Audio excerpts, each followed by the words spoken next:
Assalamualaikum warahmatullahi wabarakatuh.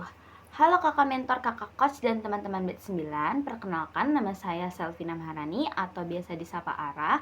Saya merupakan siswa KLA batch 9 di kelas Public Speaking. Nah, pada video kali ini saya akan menceritakan ulang mengenai kisah kancil dan kura-kura. Nah, di hutan ini hiduplah seekor kura-kura dan kancil. Nah, kancil ini sering banget sombong kalau dia itu hewan tercepat. Nah, dia sombong kebetulan di hadapan kura-kura. Kura-kura ini terkenal sekali lambat jalannya. Tetapi kura-kura memiliki kesabaran yang luar biasa.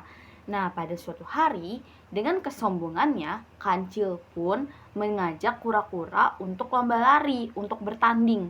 Nah, kura-kura terima dong. Nah, di hari perlombaan, akhirnya mulailah nih perlombaannya. Kancil ini lari secepat kilat, secepat angin, melesat jauh dari kura-kura yang masih tertinggal di belakang. Nah, pada saat yang sama, akhirnya pas kancil nengok ke belakang, lah kura-kura masih belum muncul juga, lama banget.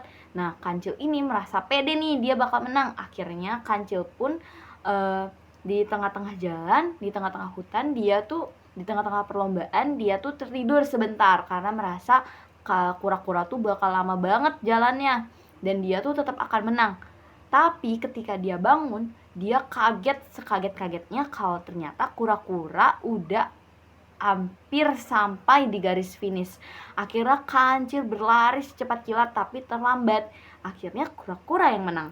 Nah, semenjak kekalahannya itu, kancil mengajak lomba ulang lagi nih, tanding ulang lomba kedua. Nah, di lomba kedua ini kancil itu nggak nengok ke belakang sama sekali, nggak peduli kura-kura udah sampai mana, ketinggalan di mana, dia udah nggak peduli. Dia tetap fokus dengan perlombaannya. Yang ada di otaknya hanya mencapai garis finish. Akhirnya dia berlari secepat kilat tanpa nengok ke belakang, pokoknya dia fokus dengan garis finish yang ada di depan.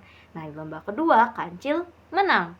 Nah, karena skornya satu sama, alias nggak ada yang menang, alias kedudukannya sama, akhirnya diadakan lomba ketiga. Dengan kecerdikan kura-kura bilang ke kancil, kali ini lombanya kura-kura yang milih ya rute perlombaan, rute jalannya.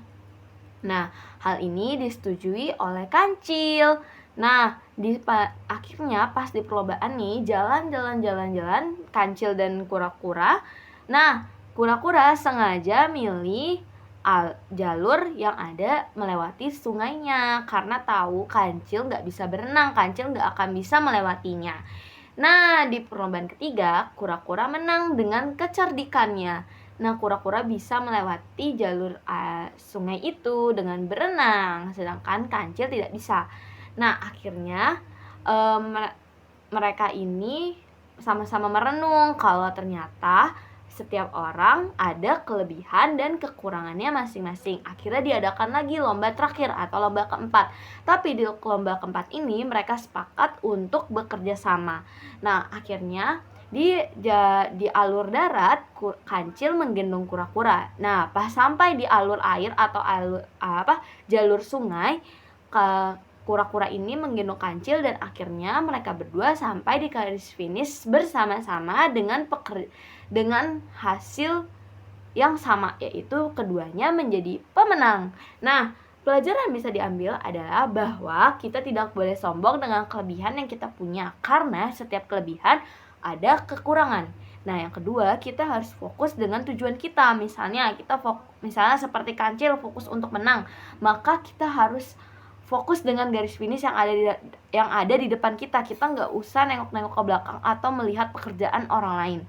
Nah, yang ketiga, kita harus bekerja sama. Harus mau bekerja sama atau senang membantu orang lain. Nah, sekian dari saya. Assalamualaikum warahmatullahi wabarakatuh. See you.